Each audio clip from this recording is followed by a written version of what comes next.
Yeah, look, I said what I said, which is that we do have, of course, a special relationship with our friends. JD Vance, author of Hillbilly Elegy, once worked in Silicon Valley. Then he entered politics. Did you know that?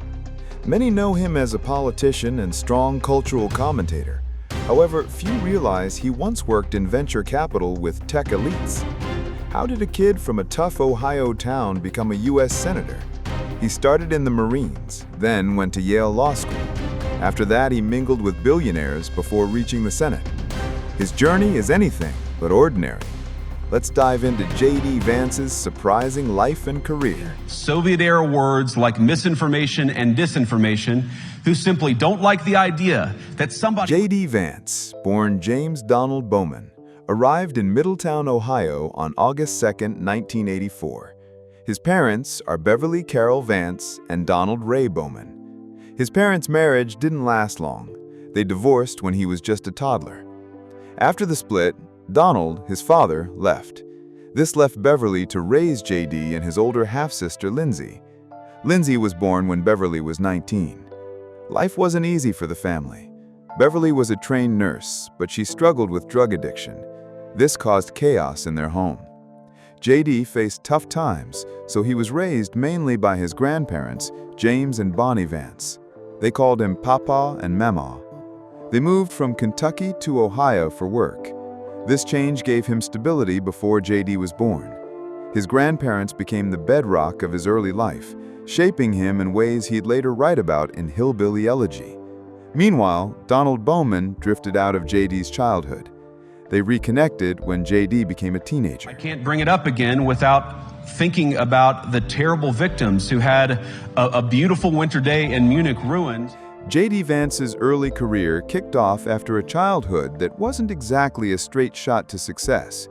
Growing up in Middletown, Ohio, with his grandparents steering the ship, he graduated high school and needed direction. So, in 2003, he enlisted in the U.S. Marine Corps right as the Iraq War was heating up. He served for 4 years. This included 6 months in Iraq as a public affairs specialist. His work involved writing articles and taking photos, not frontline combat. That experience toughened him up and gave him discipline.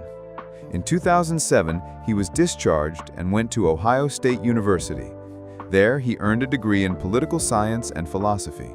He finished in just 2 years, graduating summa cum laude in 2009. Next, he aimed higher, landing at Yale Law School by 2010. There, he rubbed shoulders with future power players, edited the Yale Law Journal, and graduated in 2013.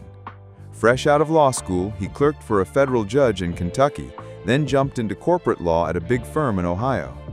But it was his 2016 book, Hillbilly Elegy, that blew up, turning him from a lawyer into a voice for Rust Belt America. That's how JD Vance's early career took shape.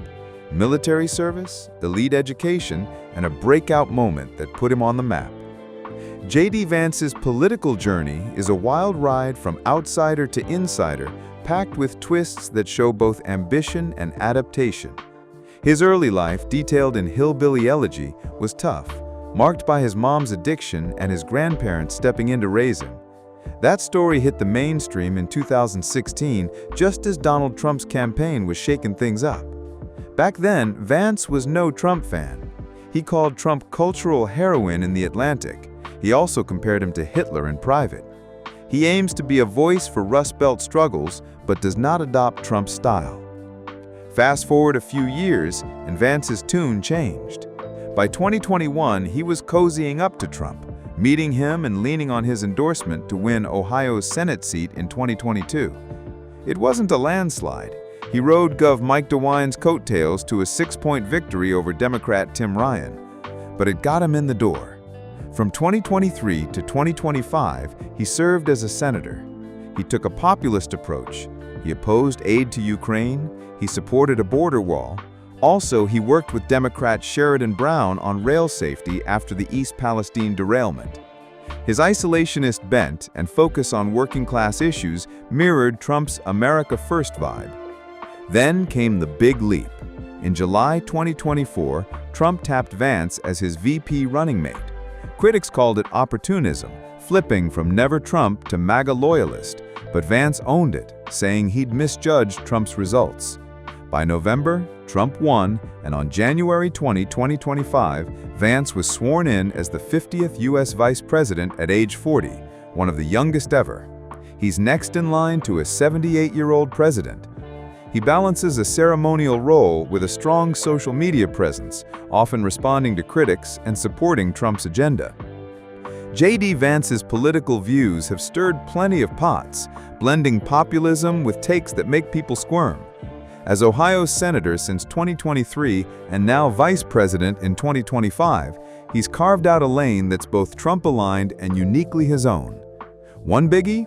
He's dead set against U.S. aid to Ukraine, arguing in 2024 that America's cash shouldn't prop up foreign wars when Rust Belt towns are crumbling. That isolationist streak rubs war hawks the wrong way, but it's a hit with the America First crowd. He's also strong on immigration. He supports a border wall and even suggested taxing remittances to pay for it.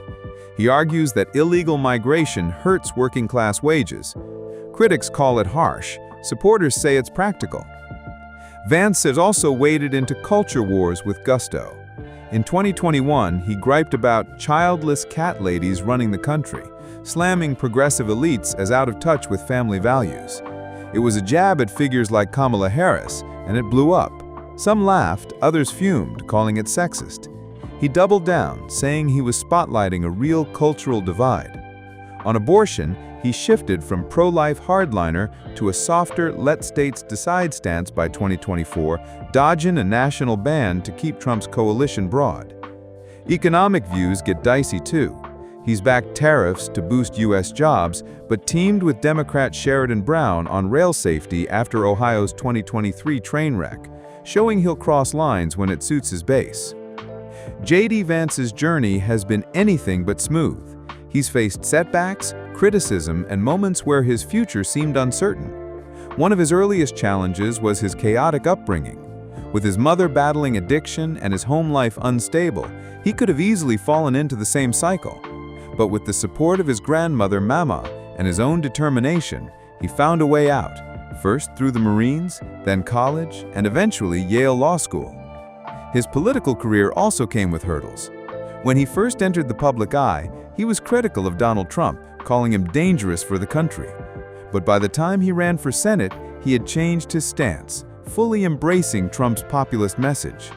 This shift led to accusations of being a political opportunist, with opponents questioning his authenticity. Despite this, he secured Trump's endorsement, won the Republican primary, and eventually claimed victory in the 2022 Senate race. As a senator, Vance continues to face criticism for his strong views on immigration, foreign policy, and social issues. Some see him as a bold voice for conservative populism, while others view him as controversial and divisive. Yet he remains a rising force in American politics, proving that he can weather challenges and come back stronger every time. Vance is married to Usha Chilukuri, an Indian-American lawyer he met at Yale Law School in 2010. They hit it off as study buddies, and she even helped him polish Hillbilly Elegy. They tied the knot in 2014 in Kentucky, blending her Hindu heritage with his Christian background. Usha's family did a Hindu ceremony alongside a traditional one. The couple has 3 kids, Ewan, born in 2017, Vivek in 2020, and Mirabel in 2021. They settled in Cincinnati, Ohio, keeping close to his roots, while Usha stepped back from her legal career in 2024 to support his VP gig. JD Vance's achievements have earned him recognition in both the literary and political spheres. His most notable recognition came from the success of Hillbilly Elegy, which was not only a bestseller, but also received significant attention for its honest portrayal of the struggles faced by working-class Americans.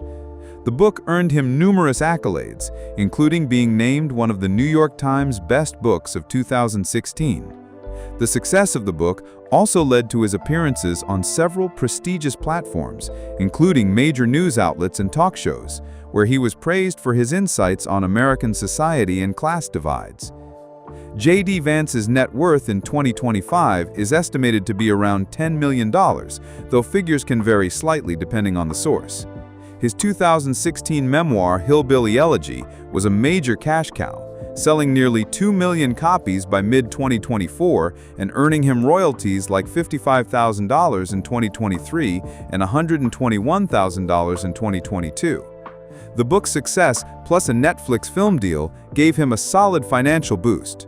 Before politics, he worked in venture capital, co-founding Narya Capital in 2019 with backing from big names like Peter Thiel. That gig, along with investments in companies like Rumble, padded his bank account. As of 2025, he and his wife Usha own a few properties tied to their life in Ohio and D.C. The main one's a $1.8 million home in Cincinnati, Ohio, bought in 2018. It's a 5,000 square foot home, 5 bedrooms in the East Walnut Hills neighborhood. Think big, modern, with a hefty $12,000 annual property tax. That's where they've raised their 3 kids, Ewan, Vivek, and Mirabelle, keeping a base near Vance's hometown of Middletown. There's no definitive public info on Vance owning a car collection in the classic sense, like a lineup of flashy vintage or luxury rides.